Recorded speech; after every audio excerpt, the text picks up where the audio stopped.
Bienvenidos todos a la clase de los primarios. Estamos en la última lección y estamos muy contentos porque podemos nosotros hablar acerca de la historia de Jonás, que ha sido la historia de todos. Este es el pez que hemos usado durante todo el trimestre. Podemos nosotros llenarlo con figuras, también con ideas de los muchachos que han dado. Podemos tener estos papes que podemos estudiar la última lección. Yo estoy disfrazado de San Patrick, que es una festividad que hay aquí en donde yo estoy, porque San Patrick guardaba el sábado. Una cosa que después lo hayan hecho una fiesta de borrachos, de ebrios, pero San Patrick guardaba el sábado y predicaba con el trébol que Jesús, la Trinidad. Así que en ese aspecto Dios tiene muchas personas. Pero hoy día vamos a hablar acerca de Jonás, la última parte de la historia, y vamos a recordar algunas cosas importantes que los niños deben aprender acerca de Jonás o repasarle durante todo el trimestre. Vamos a recordar nosotros que Jonás fue un profeta que vivió en una zona cómoda. Él solamente predicaba a la gente del pueblo de Israel. En otras palabras, él solamente predicaba en iglesia. Pero un día recibe, como era un profeta que recibía mensaje de Dios, hay que enfatizar mucho el término profeta. Cuando relatemos la historia, tenemos que también definir algunos conceptos. Él era un profeta que recibía mensaje de Dios, predicaba, podía bautizar, podía sanar. Esa era la labor del profeta en esa época. Así que él fue el único profeta que fue enviado para predicar en otro país. Esto nos muestra que desde el Antiguo Testamento Dios se preocupaba porque las otras naciones supieran de él. Y entonces él tenía estos estereotipos. Él pensaba y decía, no, la salvación solamente para los judíos. Esa gente es mala, tenía conceptos equivocados, aparte de ser una persona bien negativa, también tenía algunas buenas cualidades porque mostremos que que las personas, aún los personajes de la Biblia, tienen errores y tienen virtudes. Así que Jonás decía, no, yo no voy a Nínive, la gente de Nínive es mala, matan gente, hacen guerras, se apropian de las propiedades, matan mujeres, a los niños los hacen esclavos, adoran otros dioses. Ellos no merecen el mensaje de Dios. ¿Y para qué ir a una ciudad tan grande cuando al final Dios va a destruirlo porque no van a hacer caso? Eso es lo que él pensaba. Tenía estereotipos. A veces podemos tener nosotros estereotipos porque pensamos que a las personas de la comunidad, de nuestra familia, las personas de otros países no merecen recibir el mensaje porque no nacieron adventistas o porque no, simplemente ellos son de otra religión. Ahora, aparte de eso, él también nos muestra a nosotros que era la época en que Israel estaba en un buen esplendor, y él había nacido en Gat-Hefer, que era una ciudad muy cercana a Nazaret, así que él vivió cerca de donde Jesús iba a crecer, y cuando unos 300 o 400 años después. En cambio, la ciudad de Nínive, la capital de Nínive, Nínive era la capital de Asiria. Ahora, los de Nínive conocían de Dios porque los enfrentamientos que habían tenido, aparte del comercio, tenían comercio con los israelitas, ellos habían aprendido de Dios.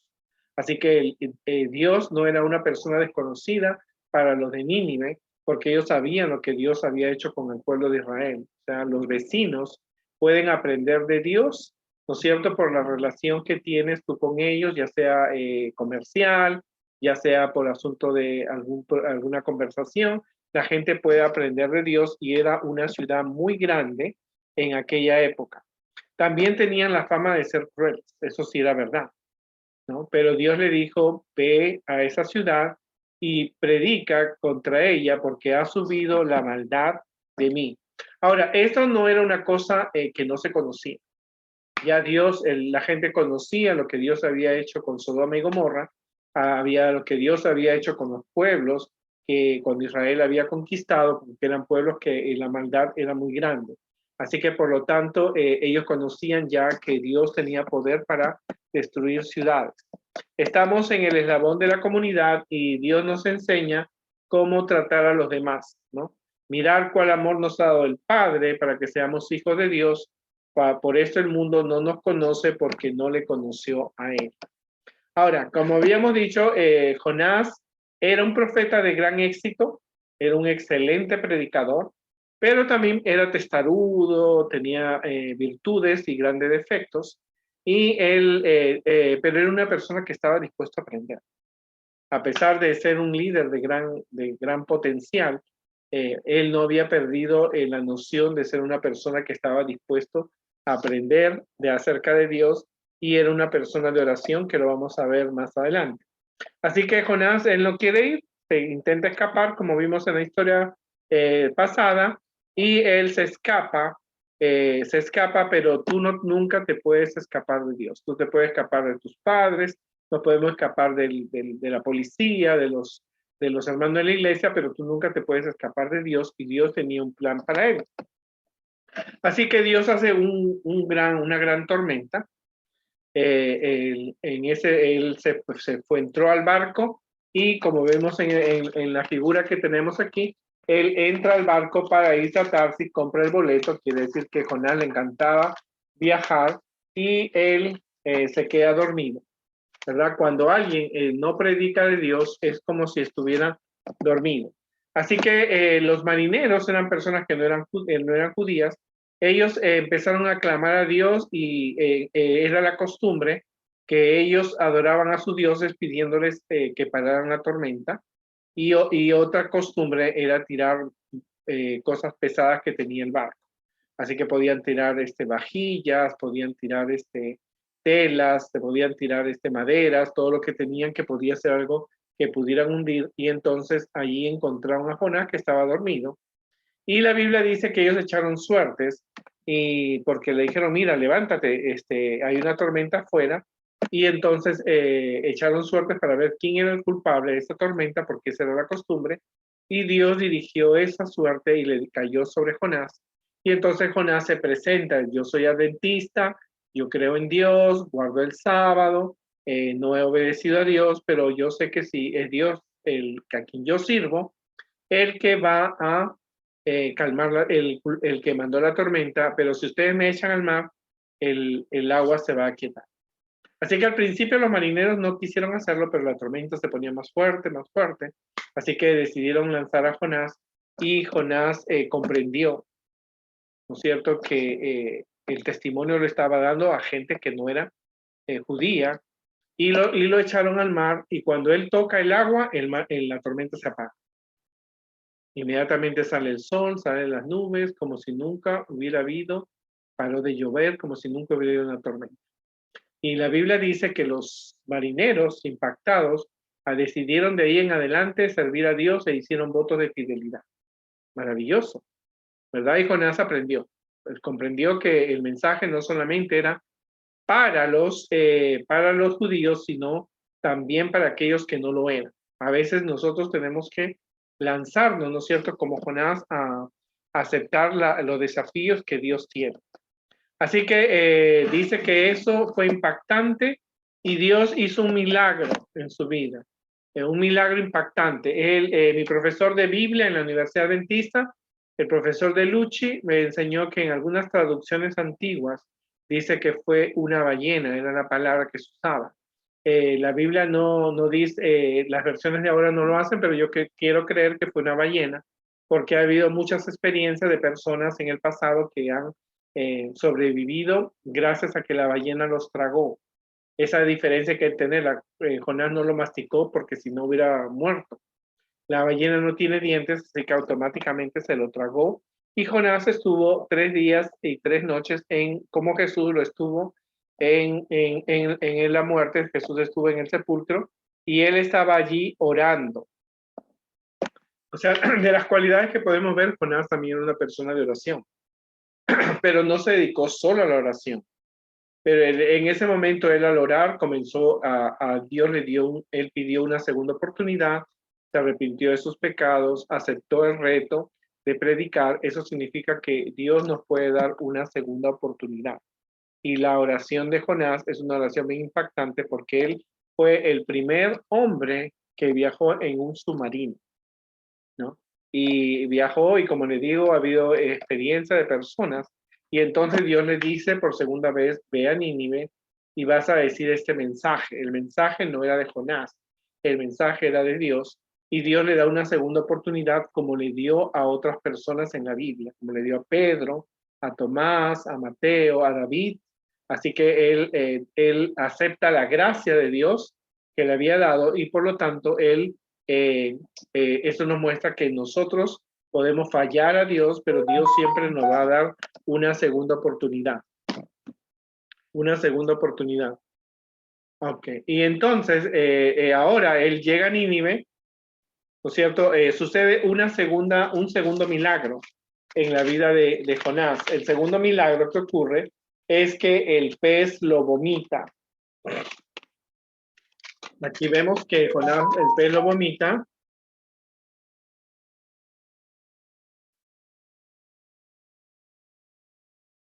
Y cuando lo vomita es el segundo milagro, porque Dios le está dando una oportunidad.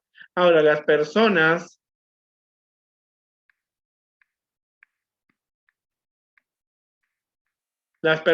cuando vieron a Jonás, vieron que algo le había pasado.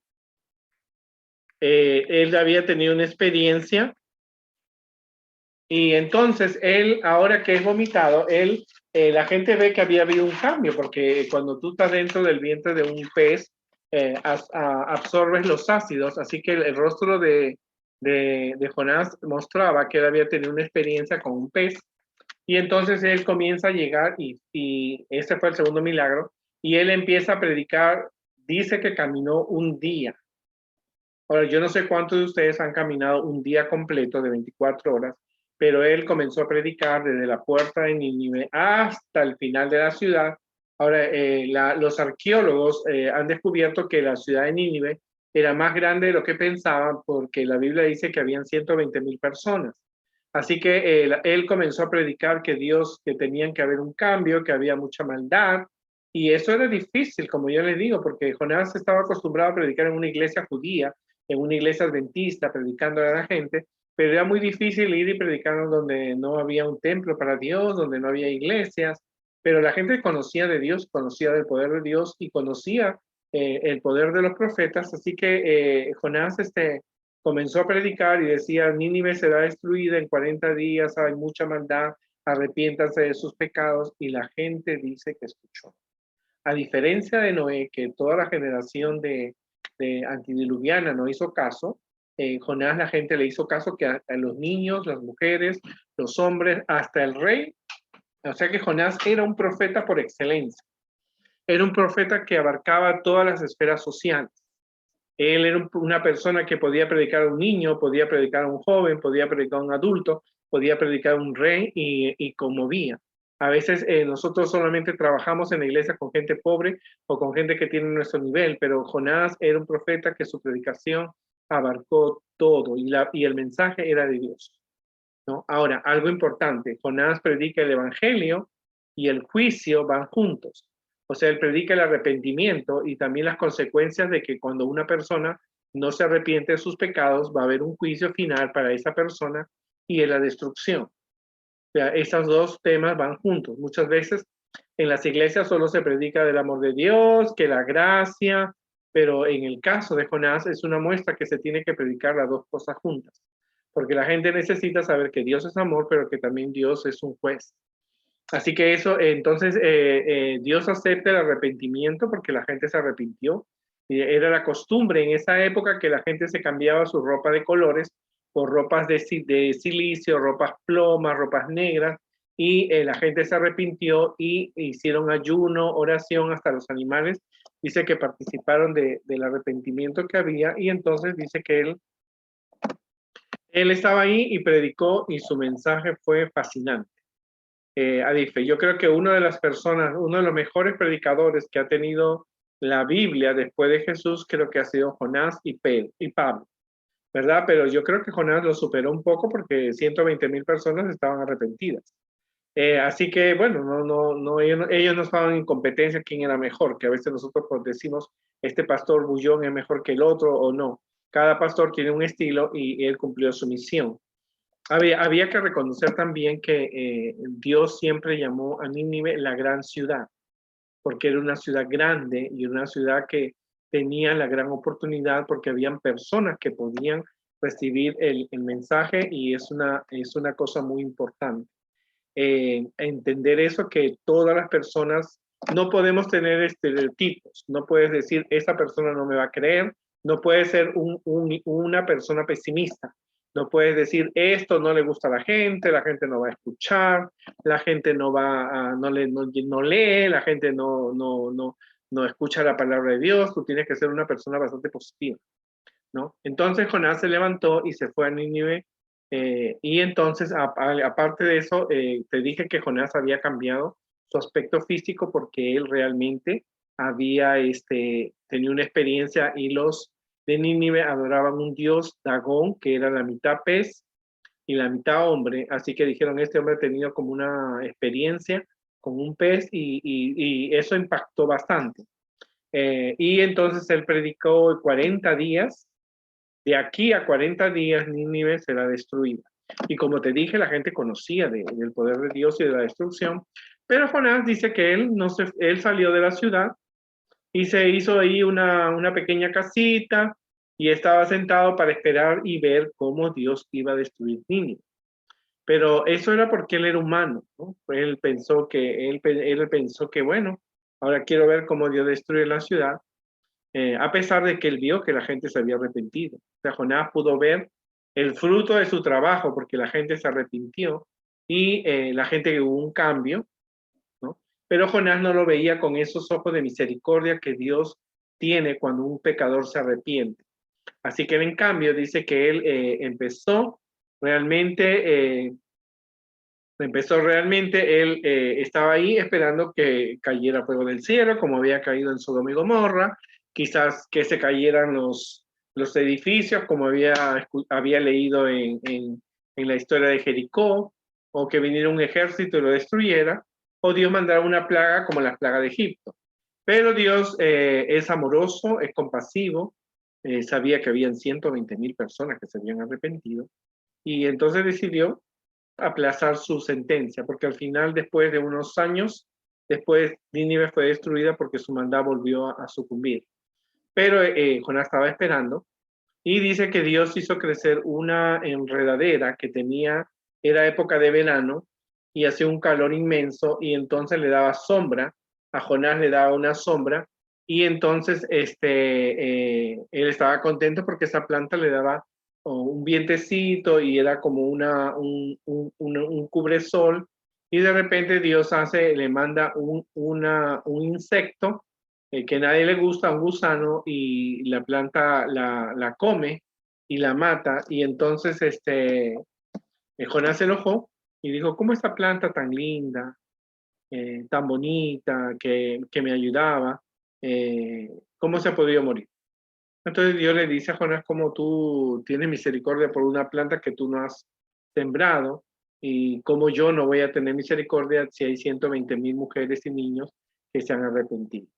Así que vemos que Jonás era un líder que, aunque tenía grandes virtudes, tenía defectos, pero una de las características que él tenía es que él estaba dispuesto a aprender cosas nuevas. Así que él fue el primer profeta, el primer misionero que viajó a otras tierras para predicar de Jesús, mostrando que Dios sí quería que las personas de otras nacionalidades que no eran judías pudieran aprender acerca de Dios, y lo lograron. Y eso es bastante impactante porque nosotros podemos darnos cuenta del amor que Dios tiene para nosotros, y podamos nosotros así realmente cambiar nuestra manera de pensar. Nunca hay que pensar en una forma negativa, no, la gente no le gusta, no, la gente no lee la Biblia, no, la gente no lee este folleto, oh, no, no, no, eso no, no, no, no. Tú no creas en una cosa que tú no has experimentado. Jonás, él pensó que nadie se iba a arrepentir, que la gente era mala, pero qué chasco cuando él vio que esa idea que tenía no era la correcta, porque hasta el rey, ¿no es cierto? Niños, jóvenes, mujeres, soldados, ellos tuvieron una oportunidad de arrepentimiento, y es lo que Dios quiere. O sea, no podemos hacer una muralla en una cosa que no lo intentamos. Tenemos que ser personas positivas, ¿verdad? Y Jonás tuvo que aprenderlo. Y agradezcamos a Dios por qué razón está el libro de Jonás, porque a veces decimos, no, eso a la gente no le gusta, oh, no, él no le gusta, él no escucha, él solamente vino aquí para escuchar música. No, hay que intentar buscar las formas de cómo las personas fueron. Y una cosa impactante que el libro tiene es que Jonás era la persona que Dios necesitaba. No lo podemos negar. La predicación de Jonás fue tan impactante que hubo cambios en todas las esferas sociales. Los ricos, los pobres, los niños y hasta el rey tuvieron arrepentimiento. Cuando tú haces el trabajo de Dios, el mensaje llega a todos los lugares sin excepción. Así que hay que orar y ponernos en las manos de Dios y copiar el lado positivo que tenía este gran personaje. Estamos en los tiempos finales, hoy Dios también va a destruir este mundo, pero no en 40 días porque no podemos saber la fecha. Pero Jesús viene pronto y es el mensaje que tenemos que aprender y aplicar. Quien no predica la palabra de Dios es como si estuviera dormido. Pero cuando tú predicas de Dios, la gente tiene un cambio, una experiencia. Y Jonás vio que los marineros, él escuchó de los marineros que empezaron a adorar a Dios, hicieron promesas a Dios, vio el cambio en la gente y entonces tuvo que cambiar sus conceptos. Que Dios nos ayude y recuerda, sé siempre como Jonás, vamos a cometer errores, los vamos a cometer, pero una de las cosas que tenemos que aprender es que tenemos que hacer un trabajo para Dios, que Dios nunca se equivoca, ¿no es cierto? Dios nunca nos falla y debemos trabajar porque si no trabajamos para Dios es como si estuviéramos dormidos. Para la próxima semana.